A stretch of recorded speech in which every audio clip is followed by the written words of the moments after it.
Now that you had the iPhone Air for a few days, has the novelty worn off? Okay, I've upgraded from the 15 Pro, that's right. Why the air quotes? Well, I was on a Pro device, and now I'm on an Air. So if you know anything about MacBooks, they also have a Pro device and an Air device. Let's set the scene a little bit here, guys. So the iPhone Air slots in nicely between their base model, just the iPhone 17, and the Pro model, the iPhone 17 Pro. In terms of price, in terms of maybe the feature set as well, and we'll talk about that a little bit today. And at the end of this video, we'll try to get to the answer of two questions. Who's the iPhone Air really for? And is it worth really upgrading if you have a device like the 15 Pro? All right, so let me be very honest. This makes no sense to me. You're making a ton of compromises here. Yeah. And you're going to have to explain yourself in this video. You're getting a smaller battery. You're getting one camera instead of three. Yeah. No physical SIM slot, slower charging, and data transfer USB 2. No stereo speakers. What is going on? Why on earth would you move to this? I won't call it an upgrade. But Apple says you're getting a pro experience in this model. I fell for the marketing again. Okay, it does have the almost a similar chipset as the Pro model. It does have, ProMotion displays. So you can go from that 1 hertz to 120 hertz. Base model. Also has it now, that's right. But damn, the thinness is something, no? You're not impressed? I mean, it's a thin phone, for sure. I mean, no doubt about it. It's a thin phone. Is it also a light phone? Yeah. Okay. That is more important. Yeah. Actually, in daily use. It's definitely lighter. You feel that too, and it's thinner. And I thought, oh, it's a thin device. I didn't know, right? Nobody has done all the scratch and the bend and all those tests when I got it. So what I did was, and I made this mistake, guys, don't make the same mistake, is I got this official bumper case from Apple, set us back $39 for this piece of plastic. Can you believe that? I can believe it. It's Apple. It's Apple. I'm just surprised it's not 390. Yeah. And this thing, right, it doesn't actually protect the phone. Yes, it adds a little bit of protection around the corners. That's it. But it doesn't actually do that. It doesn't add any grip. The case is pretty soft, right? It doesn't add much. There's no texture on it or anything. And it also ruins the whole novelty of the phone, right? It is no longer a thin device. And so it is, in my opinion, made to be used naked, if you dare. Now, of course, the scratch test and the bend tests have come out, and it's a pretty rugged device. It can take some scratches more than previous devices could. And it's not so easily bendable either. So looks may deceive you. So anyway, every time I pick up this phone, it's just like, wow. Do you get that? I mean, do you feel it? Yeah, it's thin. And so every time I do pick it up, I feel like I'm just tapping and I'm using the display. Like it's just purely the display, which kind of makes sense because in that thinnest part of the phone is just the display and mainly the battery. That's all there is, because all of the computing, all the chipsets and everything is in the top part where that camera is in that camera bar. Camera plateau. Plateau, excusez-moi. Let's talk about that camera. Okay. It also doesn't make any sense to me. No? I mean, let's first take a look at some photos on the Air and the 15 Pro. That's right. I'm not sure who I was kidding, thinking that the single lens would be fine. I was telling myself, I was like, it'll be fine. It's okay. We even used the 16E in the past. So if I wasn't a content creator, maybe I would be okay with this. I don't agree. No? I really don't agree. You go out on vacation, you want an ultra wide. Okay, if I wasn't a content creator, I wasn't into photography. Or went on vacation. Or went on vacation. I get what you mean. Yeah. It makes it so much less versatile. Absolutely. Yeah. As a phone. I mean, every phone almost out there has at least 2 lenses. At least 2. Yeah, they'll talk about the 2X and the 4X and all of that, but all of that is just digital crop. You're losing quality there. End of story, right? Yeah, and I mean, you had the Pro. Yeah, 3 lenses, that's right. But there are some camera features, though, that you are getting in the 17 series that you will not get on the 15 Pro, for example, or even the 16 Pro, is the landscape selfie mode that everyone was talking about. Super handy. Yeah. You don't have to turn your phone around. So yes, absolutely, that's a win. The other one is dual video mode. So you can use both the front-facing camera as well as the rear camera. At the same time, it looks like a little FaceTime call that you're doing. Yeah. And it's recording. Did you hear that? What? I Apple think, marketing? No. I think that's 2013 calling. Samsung's director view feature. Yeah. Oh, yeah. Okay, bye. Yeah. Again. Innovation. Yeah. How often do you use it? Never. Never. So this might just be the new camera control button. Yeah. It's there if you need it. Who needs it? Very few people, maybe. Yeah. But yeah, 2 features. If that's something you've always wanted and you want to be in the Apple ecosystem, then yeah, it's there now. Yeah. But who is this for? I was just kind of thinking, what kind of product slots into the lineup? And so it felt like a statement or a fashion piece. You hear a lot of people saying it looks like a piece of jewelry, blah, blah, blah. Does it? What do you think? Look, I don't get this, right? Like, but I actually my mind always goes back to the MacBook Air when they talk of this, Yeah. right? When the MacBook Air came out of that manila envelope, Yeah.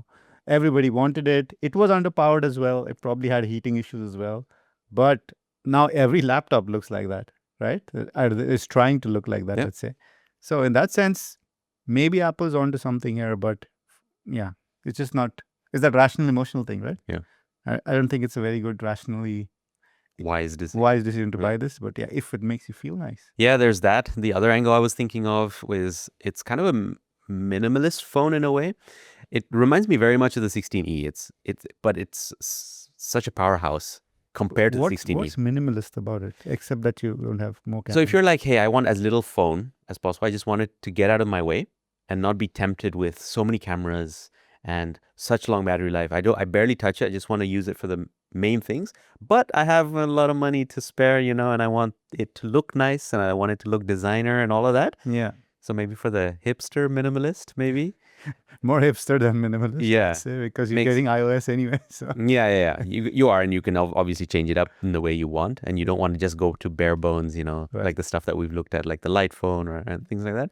Then this, maybe, right? If you're a power user, then you're not a minimalist. Then you're gonna notice the battery life, right? Yeah. You're gonna notice the missing cameras and all of that. So I don't know. That's somewhere I was thinking it may appeal to that group as well. Yeah, I think Apple has finally made a new form factor. Maybe a little bit credit for that, because you were saying they're making the same thing again and again. Whether they made the right form factor, that's the question. And, and it's kind of the size as well, right? Like, Yeah. I mean, speaking of minimalist, this is not minimalist in terms of size of phone. This is a 6.5-inch screen. I would have never ever bought one at 6.5 inches because that's a huge phone. But you just notice it less because it's so thin. How many inches is the S25 Ultra? Like 6.7, I think. Probably something Yeah, like that. it's a bit bigger.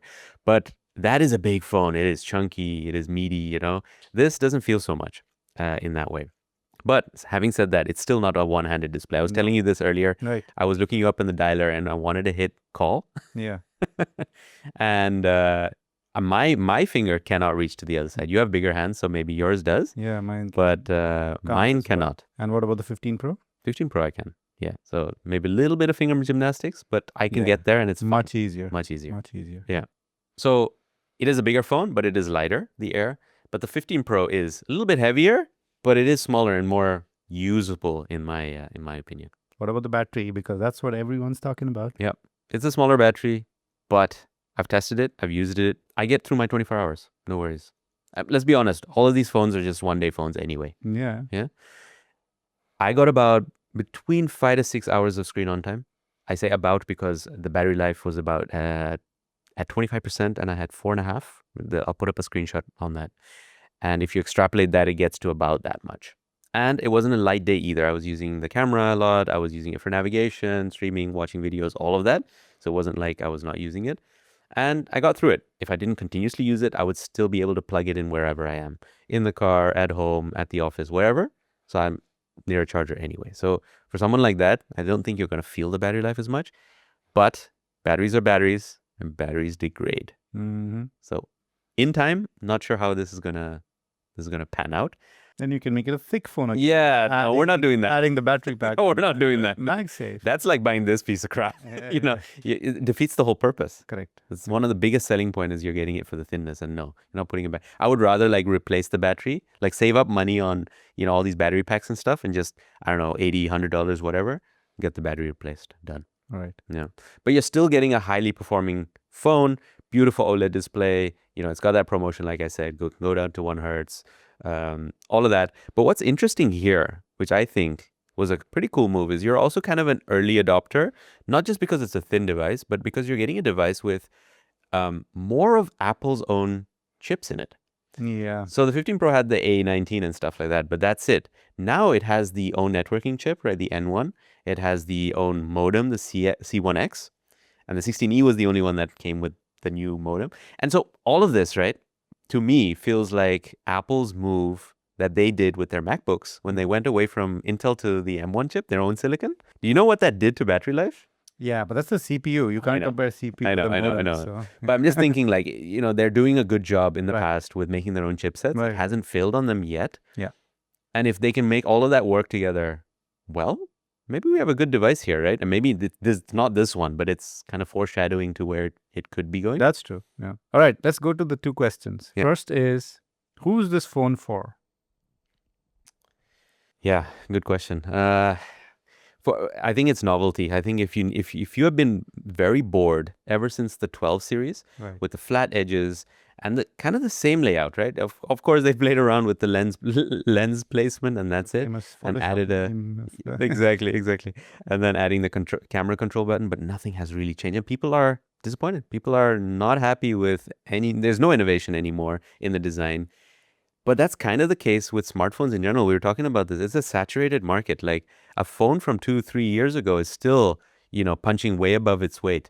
And yeah, we're looking at the 15 Pro here. It is 2 years old now. It's totally fine. Perfectly fine. Yeah. And that's coming from us who are pretty heavy users. Yeah, I think it's, if I might take a counter view, it's Apple's like, hey, look over here. Look at this shiny thing. Yeah. Because Apple Intelligence didn't work. So look at this shiny thing. Maneuver. We didn't invest enough in AI. Let's make a thin phone. Look. Yeah. I think this is like, for me, a mega disappointment, to be honest. There's no new tech. There's no new camera. It doesn't really excel. Nice, but but you're getting that on all the models. That's what. There's nothing special about this except that it's thin. And that might be enough for some. That's something I don't know. That might be it, yeah. Right? Like just like the MacBook Air. But that was like a different time. Yeah. It's not like we've not seen thin phones. No. Yeah. So. No. And so going back to that, right? So what they did in the previous series is there's no Plus model. There used to be a Plus model. So for people who wanted a bigger phone, you had two options. You had the 16 Plus in the past, and you had the 16 Pro Max. Yeah. Now, because the Plus is not there anymore, it's the Pro Max. Yeah. So you're either, you're splurging hardcore to get the top model, even though you don't need all the Pro features, but you just want a big phone. Or you get this guy at 6.5 inches display. You're getting a big phone, but you're not getting the benefits of the big battery. Right. What do? I don't know. Yeah. I think it's the worst phone in the lineup. I'm serious. Yeah, either you have the money and you go for that Pro Max. Yeah. Or you're getting this. Yeah. But yeah, if it all comes down to it, I think that's basically it. Yeah. You're getting a well-built phone, that's for sure. It's not delicate in any way. Yeah. It's just thin. All right. Yeah. Yeah. Apple's tricks. But what are you planning to do? Because you have the Air now, you have the Pro. I know you also daily drive a Google Pixel. Yeah.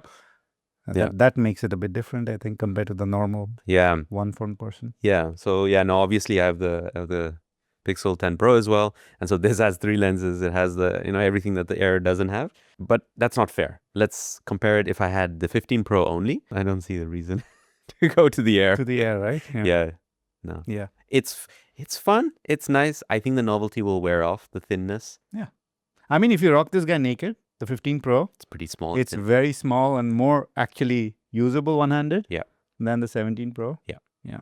For me, overpriced, unnecessary. Yeah. Not innovative. Sorry, Apple. Yeah. You're not getting called to any Apple events. No. It's okay. So I think this guy's going back, man. Are you serious? I don't know. I don't think there's any... There's no point. There's no point. The 17 Pro, on the other hand, maybe that's a story for another video. So stay tuned. A huge thanks to all of you guys watching and to all of our patrons and YouTube members, especially these guys on the tested tier. And a big thanks to our Fuckman tier, to the wonderful Paula, Rachel, and Raz Panda. You guys are amazing. If you want to be a member and support the channel, since we're not sponsored, check out the links down below. And if you guys want to see this guy, he's been Pro? He upgraded from the 15 Pro to the 17 Pro. Upgraded. Yeah. Yeah. Click on this video.